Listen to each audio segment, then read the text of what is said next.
Tonight, as the city settles into its twilight hush and your thoughts begin to drift, we invite you to follow a quiet path into one of the most mysterious true crime stories of the modern age.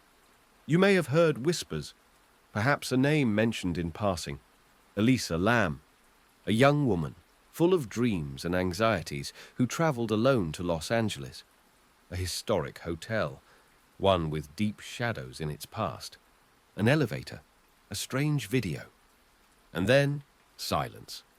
But we won't dive in all at once.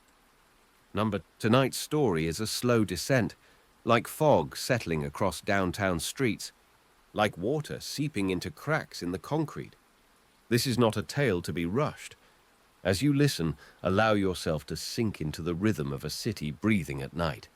We'll begin not with the tragedy, but with the world that surrounded it, the ordinary days and hidden histories, the calm before anything went wrong. Let's begin. Imagine yourself walking the streets of downtown Los Angeles in early 2013. It is winter, but this is Southern California, so the air is mild, even in January. The light falls golden across tall buildings and worn concrete. The city hums quietly beneath it all. You hear the soft swish of traffic, distant car horns, the murmur of conversation from a sidewalk cafe. This part of Los Angeles is old, older than the palm trees and Hollywood signs would have you believe. Nestled in the Skid Row district, tucked between the cracked pavement and hopeful gentrification, stands an aging building. 15 stories tall, beige with old windows and faded Art Deco bones. Its name hangs discreetly on a modest sign, the Cecil Hotel. By 2013, the Cecil is no longer a grand hotel. Its golden days, if they ever truly existed, have long since faded.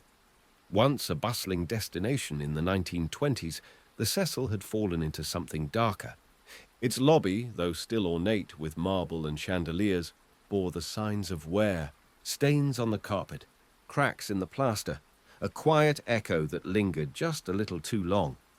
Half of the rooms were used for low-income housing, others offered to budget travelers, and some sat empty, their locks rusted and doors unused. The Cecil was a strange in-between, a place of transience. Not a home, not quite a hotel, more like a pause in someone's journey. Outside, the streets were alive with contradiction. To the west, the glowing lights of Pershing Square and sleek high-rises rising from Bunker Hill. To the east, a different story. Tent cities, shadows gathered under overpasses. Men and women moved slowly across sidewalks lined with shopping carts and cardboard.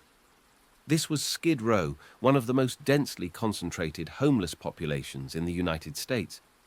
And in between, a traveler named Elisa would arrive. But before we speak her name again, let's look more closely at this place. Not the crime, not yet, but the feeling of the neighborhood, the rhythm of life as it was. In the early mornings, the city awoke in waves. First, the street sweepers, humming machines washing away the remnants of the night. Then, the market vendors, hauling produce crates onto sidewalks.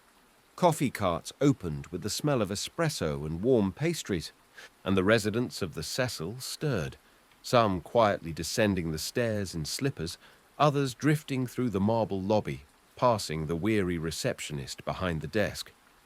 For some, this place was home. For others, a stop on a backpacking trip or a cheap layover while they explored the city of stars. And for some, it was a final refuge, a place where time seemed to slow. That is what struck visitors most. Inside the Cecil, it felt like time had stalled. The elevator still used a mechanical button panel. The halls stretched long and quiet, broken only by the flicker of fluorescent lights. And the city's sound somehow didn't quite reach the upper floors. There were rumors, of course. Staff whispered about old tenants who never checked out. Guests posted cryptic reviews online, complaints of flickering lights, strange noises at night, locks that didn't quite latch. But none of it was new. The Cecil had lived with stories for decades. And yet, In January of 2013, something felt different. On one of those grey-blue mornings, a young woman walked through the lobby. Dark hair, glasses, a quiet smile. She wore a red hoodie and carried a camera. She was one of many travelers, polite, kind, curious about the city. Her name was Elisa Lam, and her presence was gentle, like a ripple on the surface of a deep, still pool. Before she was the center of a global mystery, Elisa Lam was simply a young woman in her early 20s, navigating the shifting tides of early adulthood. She was born in British Columbia, Canada, to parents who had emigrated from Hong Kong. Their family life was quiet, stable in the way that Canadian suburbs often are. Her parents owned a restaurant, and Elisa was their first child. Bright, articulate, thoughtful. She loved books, particularly classic literature and personal memoirs, and she maintained a gentle, introspective blog called Ether Fields. There, she wrote about daily life, mental health, fashion, and loneliness. In those entries, Elisa's voice was vulnerable. She didn't try to sound stronger than she felt. She wrote with honesty, not the kind that demands attention, but the kind that hopes someone, somewhere, might understand. Elisa struggled with bipolar disorder and depression. She was open about it, documenting her ups and downs, medications, and inner conflicts. Her writing reflected someone trying to carve out her place in the world without losing herself along the way. In early 2013, she made a decision. She would travel, alone, for the first time. It was meant to be a West Coast trip. From San Diego to San Francisco, she planned to visit bookstores, take photos, and challenge the limits of her comfort zone. Her parents were worried, but Elisa promised to check in every day. A quick call, a reassuring message. She kept her word. For a while. She arrived in Los Angeles in late January. Originally, she was assigned to a shared room at the Cecil Hotel, part of its Stay on Main budget hostel program. But reports suggest she was moved to a private room after her roommates complained of odd behavior. What this behavior was remains unclear. Guests mentioned strange conversations, a feeling of unpredictability. Nothing dangerous, just unsettling. During her stay, Elisa visited local landmarks, posted photos of herself at the Los Angeles Public Library, and browsed a bookstore called The Last Bookstore, a beloved LA institution. A clerk remembered her warmly, curious, engaging, asking about gifts to bring her family. That was January 31st, the last day she was seen alive. The disappearance. When Elisa's daily calls to her parents stopped, concern took hold quickly. They contacted the LAPD. The police responded, canvassing the area and reviewing security footage. Flyers were distributed. The investigation began quietly, almost routinely. A missing person, a solo traveler. No clear signs of struggle. But the Cecil was no ordinary place, and soon something deeply strange emerged. Security footage, taken from the elevator on Elisa's floor, captured her final known movements. The video, grainy, time-stamped, soundless, shows Elisa stepping into the elevator. She presses several buttons. Then, she behaves oddly. She leans into the hallway, looking both ways, as if hiding from someone or something. She steps out, then back in. She presses herself against the wall, peeks around the doorway. Then she makes broad, swirling hand gestures.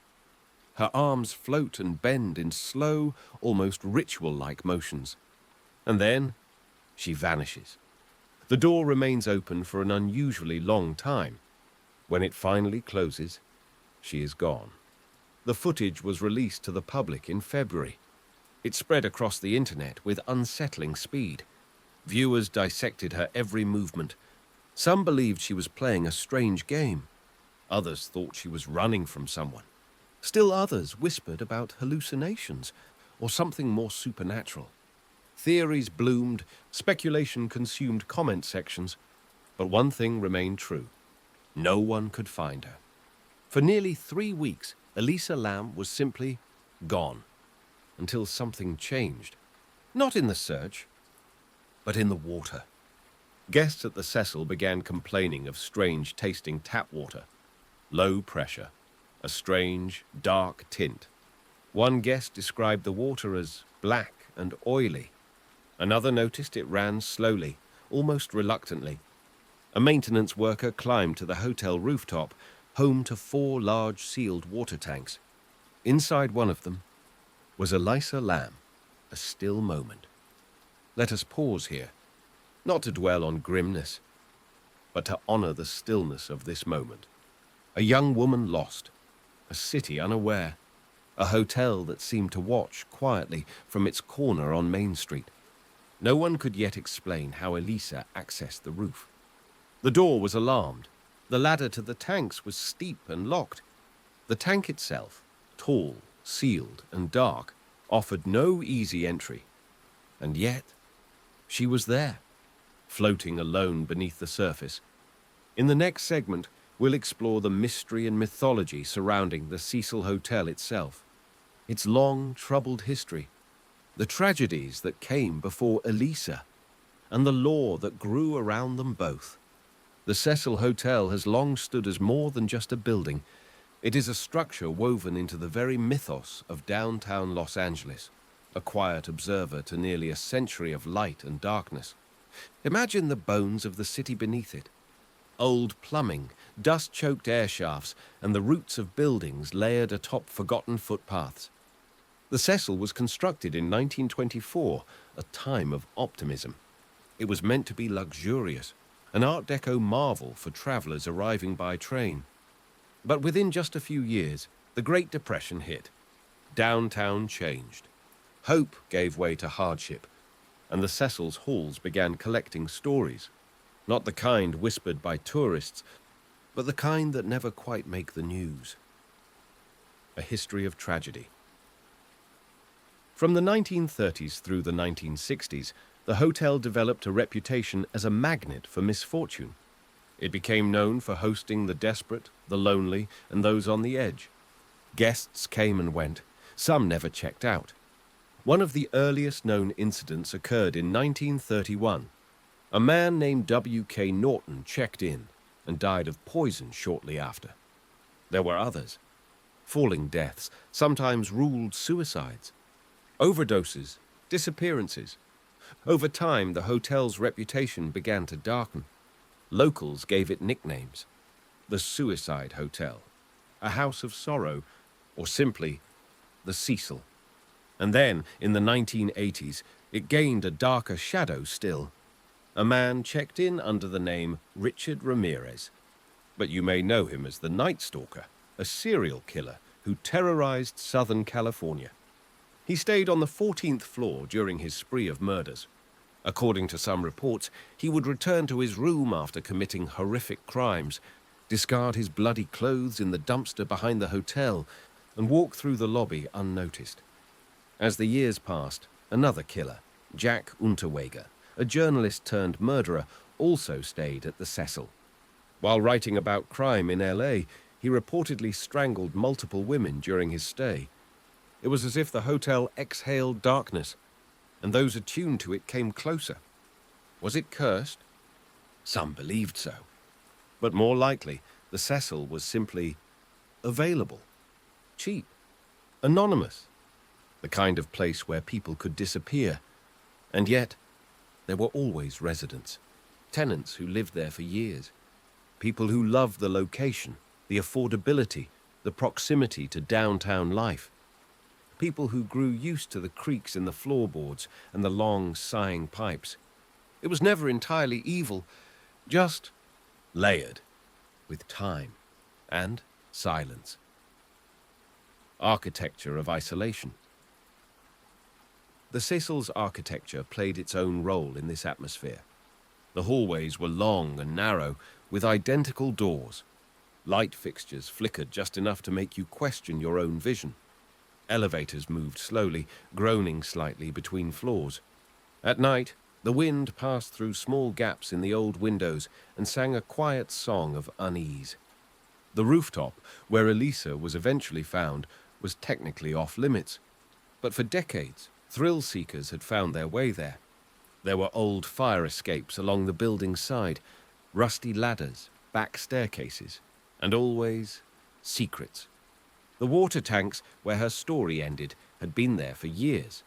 Large, round, metallic containers designed to serve the entire building.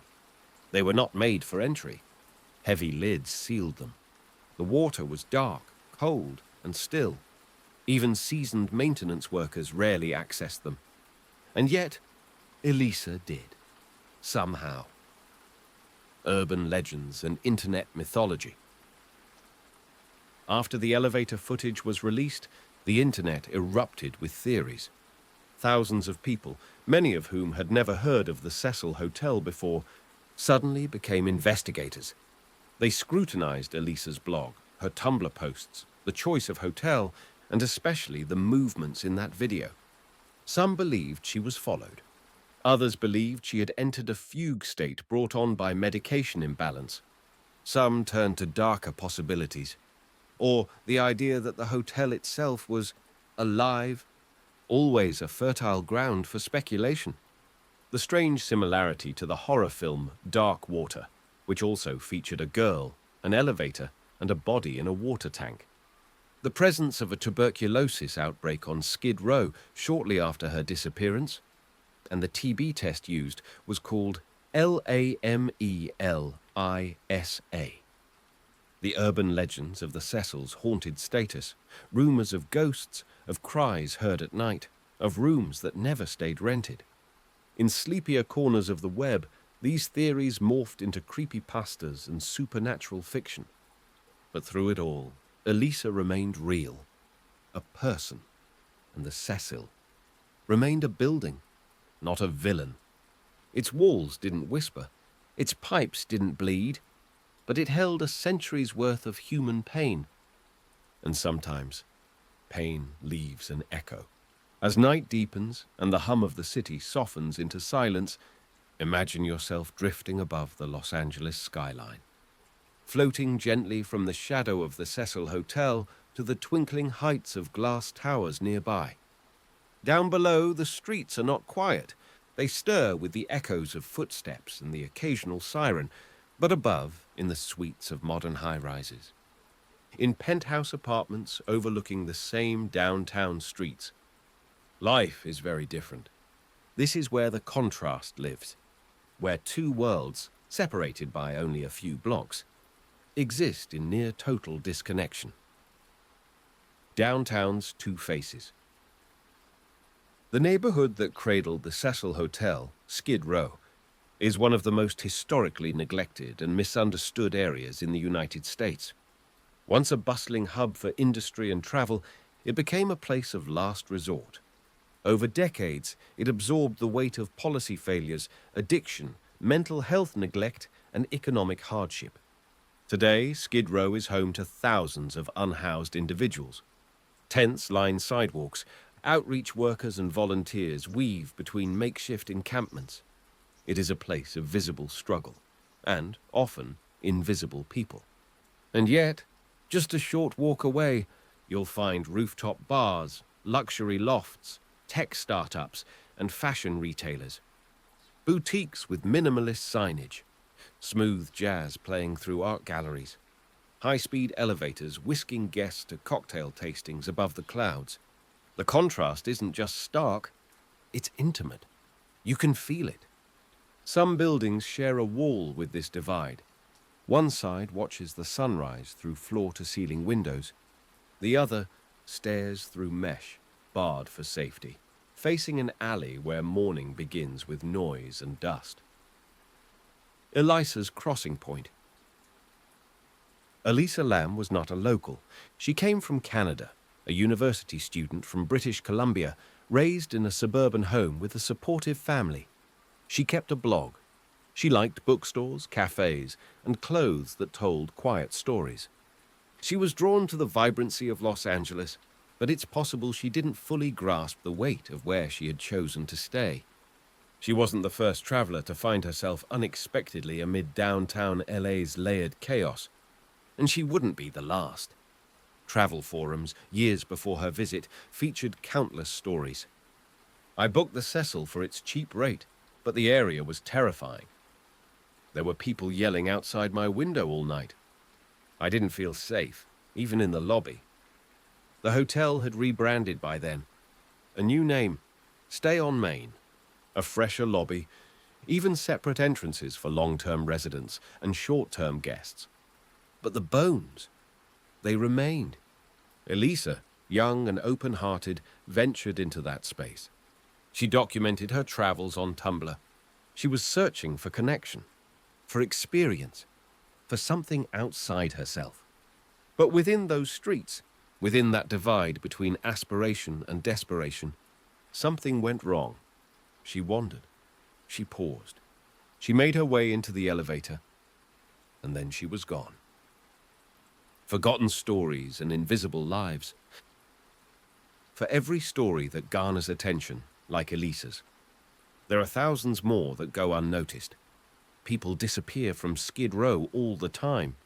Unhoused women vanish without headlines. Mental health crises unfold without cameras.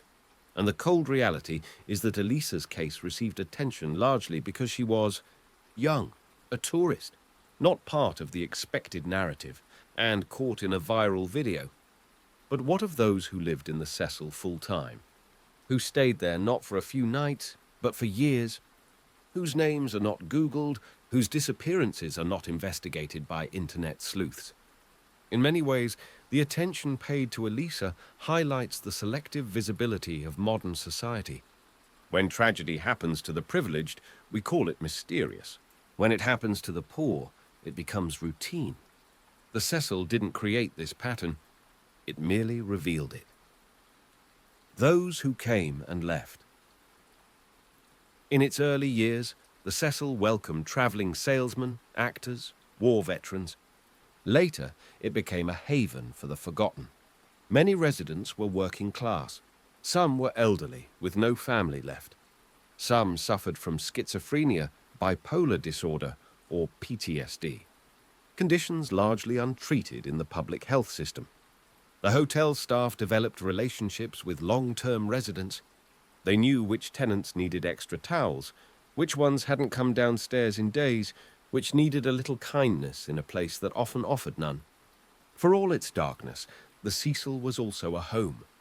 People cooked there, celebrated birthdays, watched old TVs under dim lamps.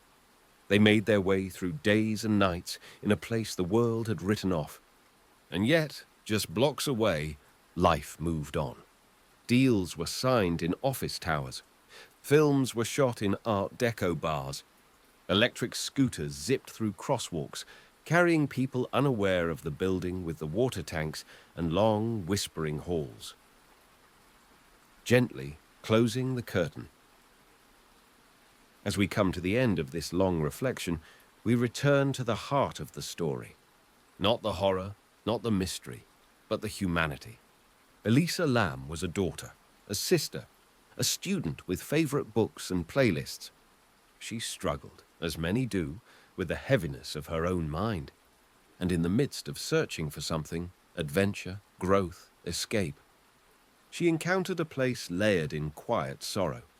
The Cecil Hotel no longer operates as it once did. It has been shuttered, reimagined, rebranded again. There are plans for affordable housing. Perhaps, finally, something redemptive will grow from it. But its legacy remains, etched not in ghosts, but in memory. A memory of contrast, of forgotten people and remembered moments, of cities that shine brightly in some corners and let others fade into shadow. And now, dear listener, as your eyes grow heavy, let the soft rhythm of history rock you gently. You are safe. You are warm. The past cannot follow you.